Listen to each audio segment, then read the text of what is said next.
Adam Taxon talking with Connie Sutherland, who is the director of the Marietta Gone with the Wind Museum in Georgia. It is June 12th, 2012, and yesterday, June 11th, was a sad day for the extended Gone with the Wind family because Anne Rutherford, who played Queen O'Hara, passed away. Connie, thanks for talking with me today. I know you knew Anne Rutherford very well, and it's obviously a very sad time for you.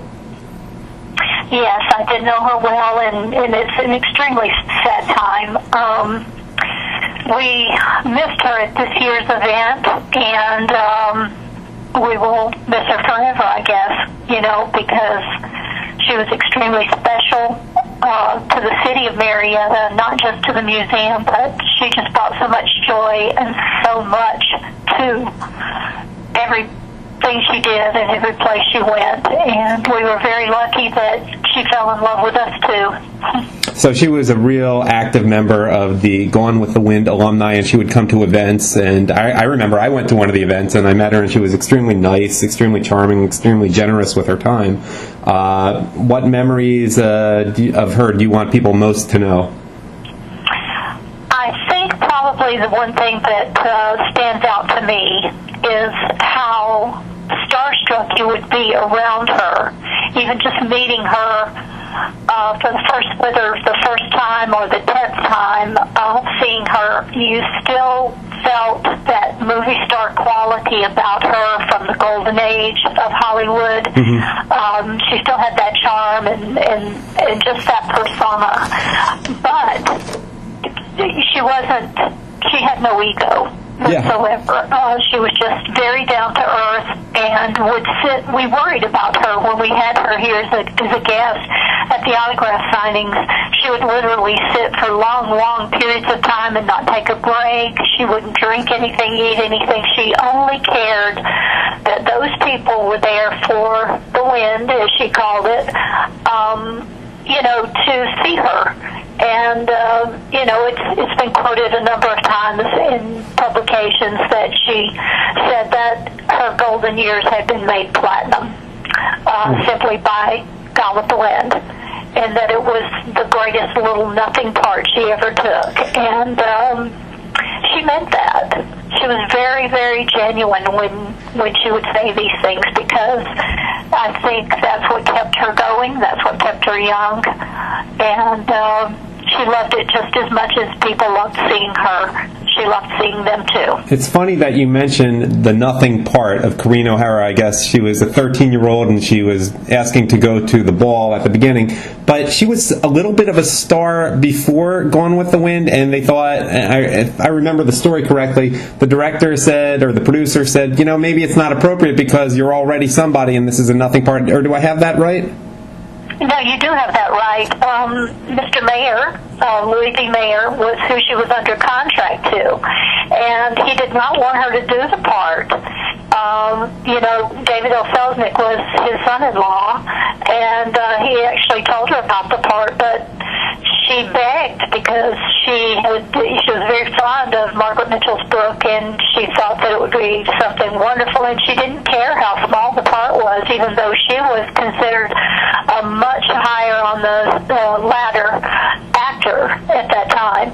And she begged and practically cried and said, "You have to let me do this," and so he did. And a good deal of her part was actually cut from Gone with the Wind, or it would have been a little bit larger, but she loved every moment of it. And I think while no one can predict how long a movie will last, certainly not the way Gone with the Wind has, you wouldn't expect 75 years later that here you are, or right. Still celebrating it and people still wanting it. But she always said she felt something was very special about that film, even when it was being made. Interesting that she was actually, this is an interesting biographical fact, born in Vancouver, Canada, which was the same, she was also born out of the U.S., as was Olivia de Havilland, and as was also Vivien Leigh. It's just an interesting coincidence about such a quintessentially American movie. Yeah, that's true. Yeah, I just wanted to point that out. Let me ask you what you know about the roles that made her famous in the Mickey Rooney movies as Polly. What should people know about that?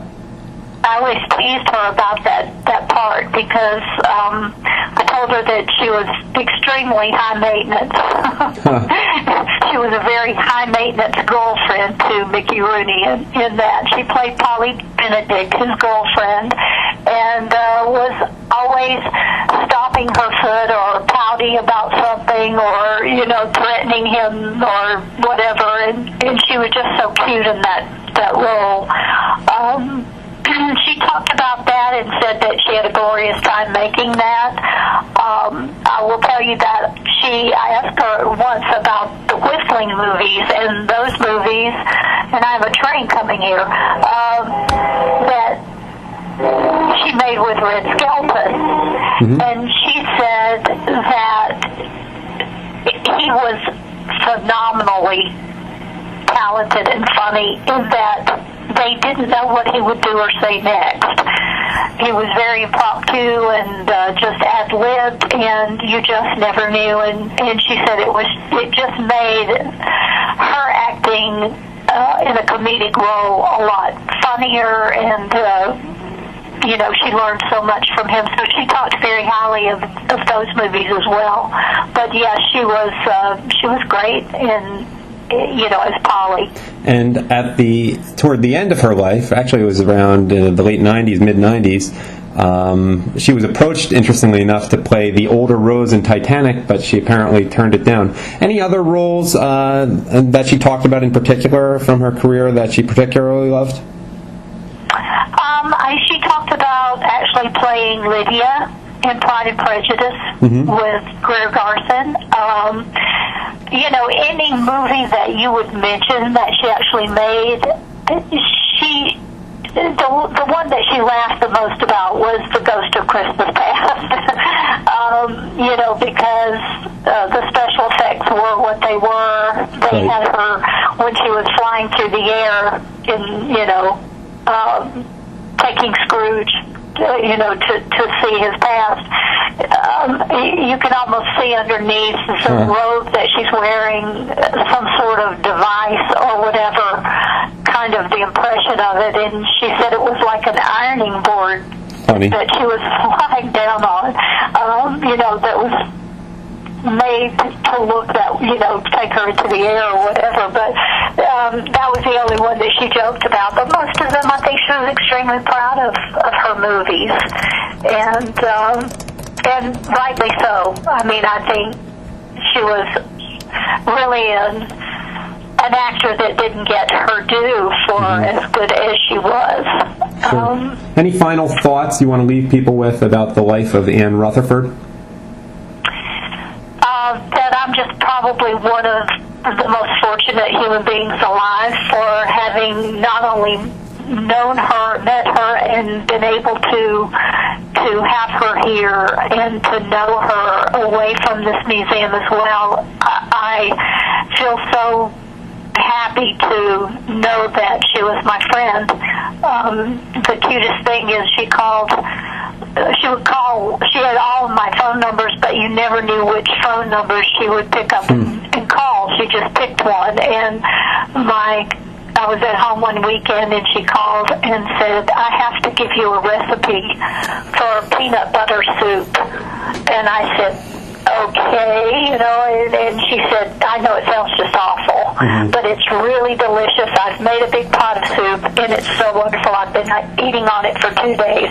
You have to make this for your darling husband." And she'd just pick up the phone because she was thinking about you, or she wanted to tell you something, and that was just her way. And so anyone who ever knew her or met her or was fortunate enough to be in her presence, we're very fortunate. Well, I was one of them. I've been talking with Connie Sutherland, who is the director of the Marietta Gone with the Wind Museum, which can be found. More information about it can be found at gwtwmarietta.org. And Connie, thanks for taking the time on this sad day for the Gone with the Wind community.